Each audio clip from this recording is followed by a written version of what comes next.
Welcome back to John Bachman Now. You're looking at President Biden's new National Security Agency and U.S. Cyber Command nomination here. It is Air Force General Timothy Howe. He has served in senior U.S. military cyber positions for years.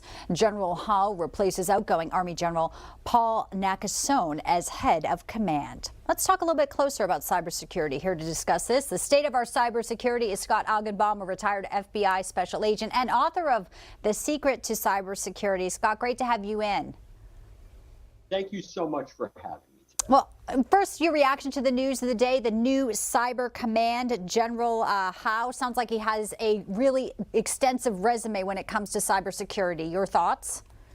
He certainly does. He's really led some senior roles in protecting the national infrastructure. But let's remember, these roles within the government are so important for protecting government networks. But what about us? What about our parents? What about the senior citizens? He's going to do a great job at what he's doing, but it's still not enough to keep regular people like us safe.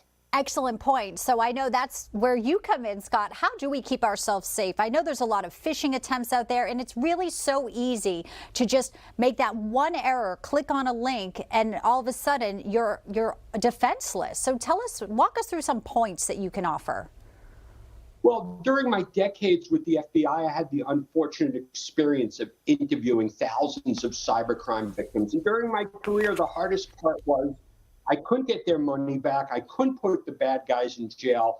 It was very depressing for everyone. And then I realized that a majority of the cybercrime incidents that we deal with easily could have been prevented. Even with today, we hear so much about artificial intelligence. But before we get worried and before we get concerned, let's just realize a couple of key steps that I really want to walk the viewers through here. What did my victims not know? Social engineering is the #1 trick in the cyber criminal's bag of tricks. I mean, you're going to get an email, you're going to get a text message from somebody you know and somebody you trust. Just the other day, I got an email from a CEO of a company that I knew. And all of a sudden, he was starting to ask me for certain things that didn't seem right. What do you think happens in this CEO, you know what he asked me? He asked me to go out and buy him gift cards. He thought I was part of the company. And this is a scam that happens every day, and we hear about these things. Obviously, we need to be aware of what's going on. You have a great book. You're a great resource. Scott, good to have you in. Thank you so much for your time today. Thank you so much, and stay safe, everyone. Thank you.